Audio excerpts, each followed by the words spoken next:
Welcome everyone to another episode of Time for BL. This is the podcast where we review movies, TV shows, novels, and comics, all in the boys love genre.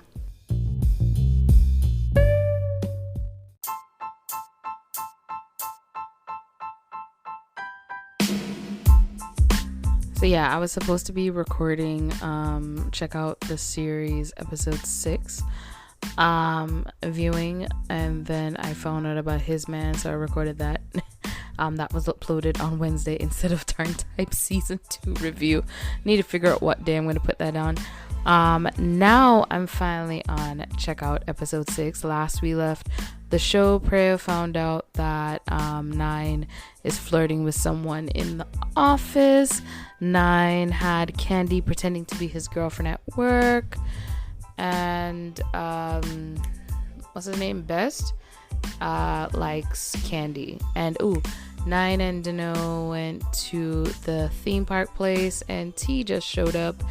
And let's see what happens. That little bump and 9 fall over. Is this like a... What is this? Is this before they met? Because that was definitely... I don't know, but like that was definitely 9 that catch him. Like, he wasn't mysterious or anything. Okay, so that was some sort of a flashback. So they were always meant to be. Ooh. They were always meant to be cheating on their significant others with each other.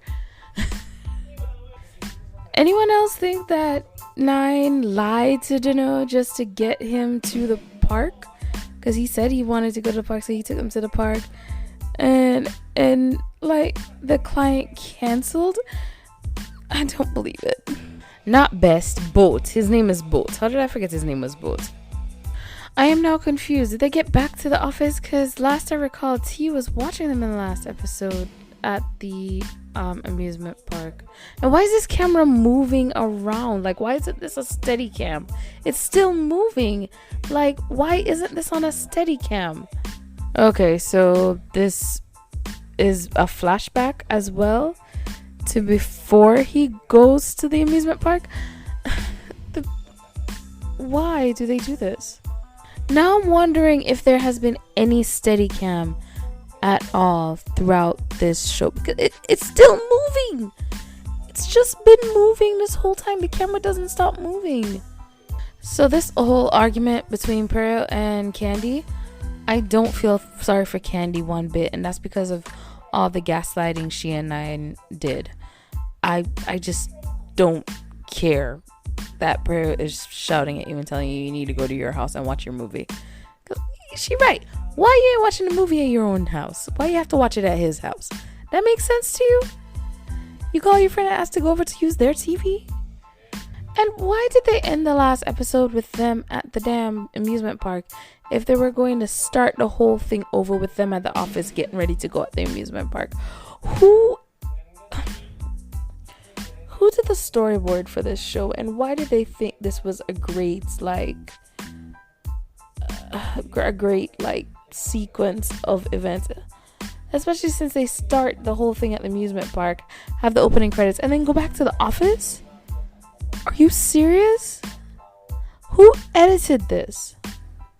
Okay, so I had a feeling Preyo was definitely gonna go to 9's office. I was interested that 9 just drove off and they're just showing up at his office. And of course, Candy has to go into hiding because everyone in the office thinks she is the girlfriend.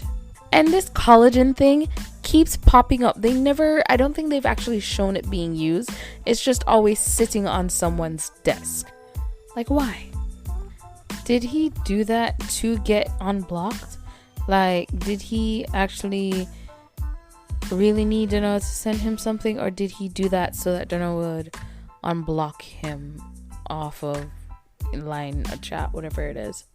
Okay, so does Danu also make money as an influencer or something? Like, he's always going live. So does he also make money as an influencer as well as working at this company? Because if that's the case, like, shouldn't more people come to the company and be like, hey, we want you in the campaign as well, because you come with a fan base. I knew this was gonna happen. Of course, they call him Nine's girlfriend. And yep, Prey admits that she's Nine's girlfriend. And here we go. Boat just telling all the info. And it's Nine's fault. Everything is Nine's fault, honestly. So the actors are really taking the ride, and I'm like, do they have to stay in character while on the ride? They're holding hands, and the actor plays Nine. I was gonna say the actor who plays Nine is smiling wider than we've seen him do during the show. Like, did he lose track of his character? Do I need to see him spitting into the trash? Why do I need to see that? So he just used something to wipe up puke and then put it back in the bag? Is that what he just did? Oh my gosh. All the extreme rides y'all want to go on. I'm just waiting for the scene that we were left with in the last episode where T sees them together. That's what I'm waiting to see. Okay, this whole episode just feels like DreamWorld paid them to be featured in the show. So they just had to make sure they hit every single ride. They had to hit every single ride with the characters to, like, get their payment or whatever it was.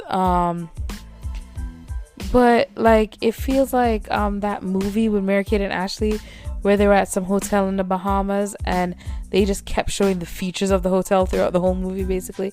That's what this feels like. It doesn't feel like a show anymore because it feels like it's just an ad for DreamWorld and it's just extended. The only issue I have with her right now is that she brought the drama to Nine's workplace and is talking about this in front of his co-workers. Like, this is a y'all go to the car and talk about it. But you know what? At the same time, Pearl is pissed. And you know what? Girl, argue. Spread the man's business. He deserves it. And Boat is minding his own business. Listening to music. Exactly. Minding his own business. Exactly. Mind your own business. Just move along. What Boat said, mind your own business, Ice. This is not for you to get involved in. Let them deal with their BS and bring it to work. It's Nine's fault. Ice really has to take a picture after all this. Really has to take a picture. Oh, wow. He wants to take pictures of her, I guess, for his portfolio. But, man, even that whole situation, that man said, let me ask you a question. I'm sorry, what just happened? She's bipolar, but she's a good person. Are you serious right now? This was in the script, and they kept it? She's bipolar, but she's a good person? Are you kidding me? So that's supposed to, like, show that she's bipolar with everyone gaslighting her, and her reacting to it is showing that she's bipolar, and her bad attitude is because she's bipolar. Are you kidding me right now?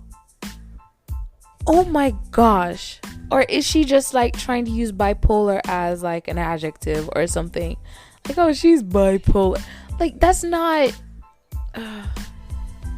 that's horrible. That's just horrible. This lady who T had the meeting with, she's a bad actor. The acting is so bad. The acting is so bad. It feels like they pull someone off the street and like, hey, do you want to be the owner of our company real quick? We're back at freaking Dream World. I'm like annoyed with this place now because, oh, is that the same place from that show with Drake and what's his name, Frank? Drake? My Tea, the series. Is that the same place? But again, I'm tired of it. Like, it's just, they just keep showing everything on it, and it feels like they were given like one day to film there, so they're like, we need to jam pack as much of this as we can. Just it's like one thing if you're like in South Korean dramas when they're going to Lotte World or whatever, they might show like a quick montage of doing rides and stuff, but it's not going to be the entire freaking episode unless there's like storylines throughout the episode to work with. It's just too much. I don't need to see them do a ride, then go do something else, then they talk, then they go do another ride, then they sit, then they talk, then they go do another ride. Like, this is just stupid. It's now 43 minutes into a 57-minute episode, and it finally looks like it's getting to the scene where T shows up at Dreamworld. Jeez, 43 minutes. It took 44 minutes and 30 seconds for them to get to where they stopped off on the last episode.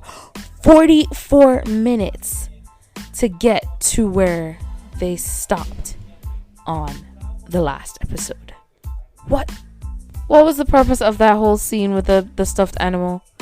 And let's go shoot guns. I don't want to. Let's go shoot. I don't want to. What was the purpose of that entire scene? Why was it needed? What? And if it was needed, why did it need to be that long?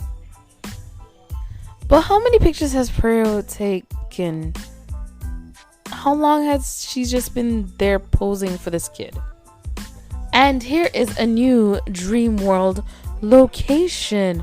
Like, again, oh my gosh, it just keeps going and going and going. Oh my gosh. I can't even speak. Like, I'm done. I just want to point out that at Phototopia, the bushes, the trees and stuff, they have them shaped like the Minions with like the eye and like the yellow clothing. That one is wearing a Dragon Ball Z jumper. That is all. Why don't you keep falling like that? What the hell is going on? And that hurt. TN9 fighting for his attention. And he has a whole like flashback to this situation where again he knocks into someone and falls into Nine's arms. And we already saw this flashback. Why did we need the flashback again? Why did they put the flashback in the beginning? They should have put the flashback right here. We didn't need all of that foolishness. Like, this is ridiculous.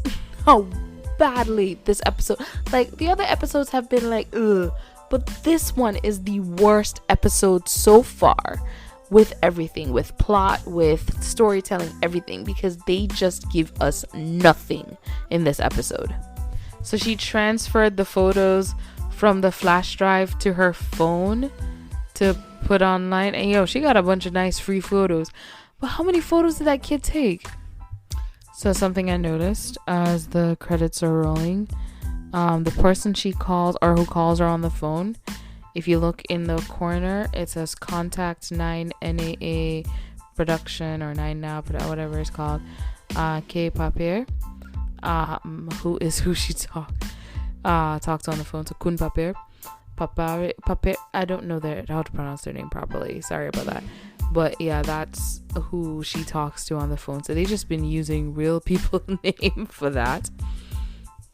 Okay, so it looks like what she's going to do is out their relationship publicly so that she can hold on to him, which can backfire. Like, just because you go public with your relationship doesn't mean it's not going to backfire. And it's interesting that she wants to know his sexual orientation. because then she'll have to use the other plan. And it's like, well, I'm assuming 9 is bisexual, and that's one of the things I actually don't like about this show. The bisexual guy is like, to me, like, they're trying to make him like he's a good guy. Look, this is his true love and all that stuff. But he's cheating on his girlfriend and lying to her. And they're going to go into the whole, see, she's like messed up. That's why he has to lie to her. That's why he has to go behind her back. He has to do these things because she's crazy. And it's like, y'all want her to be the villain so bad. The best villain I can actually compare her to is from, I forgot her name, but Together With Me. Was it Knox girlfriend, who in front of everyone she's really sweet and really kind, but then you find out that she's actually not sweet and kind whatsoever. Like, even down to her company, the company that she runs is shady.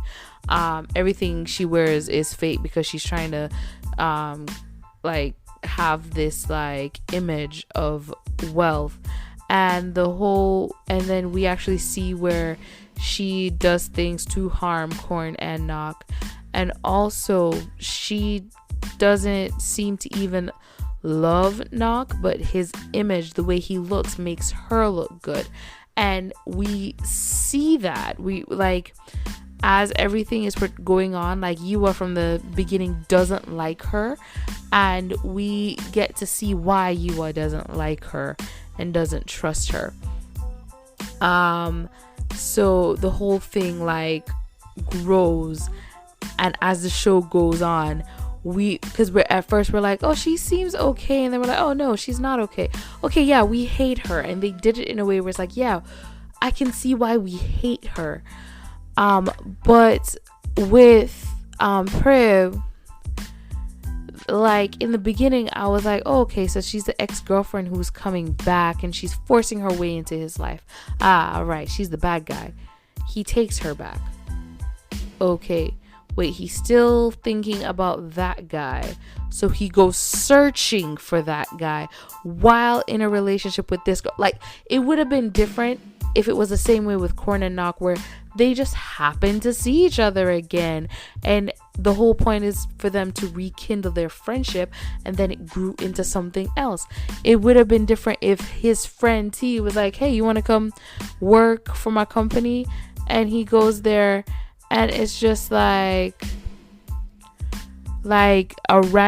it's such a random meeting that I don't feel like he's planning or like was trying to weasel his way back to Danu. Because and then it actually show him attempting to be faithful to Prue, and then maybe he and Dano just had like this moment where the two of them were just in such a deep conversation that something happened, and then have him regret it because he's like, I cheated on my girlfriend and I'm trying to make things work out with her, and I feel horrible for what I did. I shouldn't have done that with you because it also hurts her. And then 9 would be a sympathetic character, and then we can see Preo becoming like the villain because we're seeing him really have remorse for what he's done, but he hasn't shown remorse for what he's done. He's still pursuing Danu. Oh, I'm messing up the name so bad. Danu. While still having a relationship with Preo, and that is like the problem with it. At least with Korn and Knock was not trying to pursue a relationship with Korn. He was trying to maintain their friendship and kind of just be like, all right, look, this situation happened. Let's just forget about it. We were friends before. We can continue being friends and continue with their friendship.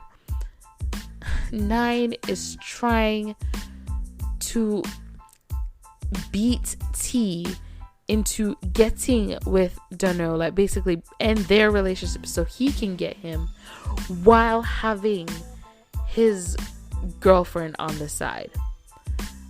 That is why I don't like this show. That is what I don't like. There's nothing about 9, mostly 9, because at least with New, he was not with T when, you know, that time they got together in the office. He got with T after, but he was not with T then. And then it's also the whole thing that the two of them, of course, have this big secret. Like, they were both single on that trip, and I could even understand them not wanting to talk about what happened on the trip. Actually, that would have been better if, like, what happened on the trip, then they run back into each other again when he's going to go work with T, and like him going, I didn't even know you worked here, and then having to explain why he ghosted him, and then because they end up working together and there's still some passion there left over the trip, that happens, and 9 has to basically, 9 be the one who's like, this can't happen again, and explain that he has a girlfriend and he and his ex got back together and they're trying to work it out, and he's been with her for how long, and blah blah blah. And the two of them kind of like have that like what the hell moment sort of, and then 9 kind of showing some remorse but also finding himself being really attracted to Danu. That would have been a better story, but he hasn't really shown remorse. He just had the moment when he was like, all right, yeah, I'll stick with her and I'll do this and I'll stop pursuing him. And then the second he got some cookies, sounds like a euphemism, huh? The second he got some cookies, all of a sudden he's running after Dano again and trying to break up him and T, it feels like. It's just, 9 is messy. This again should have just been played like a soap opera, and if it was played like a soap opera, they whole like parts with all the rides, which wasn't needed. Again, they didn't need to show them taking every single ride. It should have just been a montage of all the rides instead of here's them taking a ride, stop, have a conversation, here's them taking another ride, he needs to throw up, all right, here's them taking another ride. Like, we don't need all of that. We didn't need all of that. This episode was boring because of that. Like, it should have been like one ride area where they actually had like a full conversation, and then maybe that's where T finds them, and then it goes into them going to the photo area because of course T wants to do things together, or T saying, hey, I want to go win you a prize. And then Dano say, well, it's kind of hot, so him and 9 go to like the snack shop area. T goes off, wins or buys the prize, whatever it is, and comes back with it for him. And while he's gone, then we can have another conversation between Dano and 9. Then when he comes back, they go to the photo area and we get that whole flashback. And I know, like, so much of the fluff that was unnecessary has been cut out, and you'd actually have to find story to put in the show to give us the storyline. Like, this is, I want my money back. I really feel like I don't even know who to blame for this. And here's the thing, I'm not going to blame actors who are just doing their job of acting. They were given a script. They were told by production, this is what we're going to do. They're going to shoot as many scenes as possible because things are supposed to end up on the editing room floor. A bunch of stuff is you expect to get cut out as fluff and them to use like small parts of scenes and stuff like that. I'm sure they themselves didn't expect this as an episode. Like, it really makes me wonder, how long did it take them to come up with the script? How long did it take them to do production and everything? did they rush into this?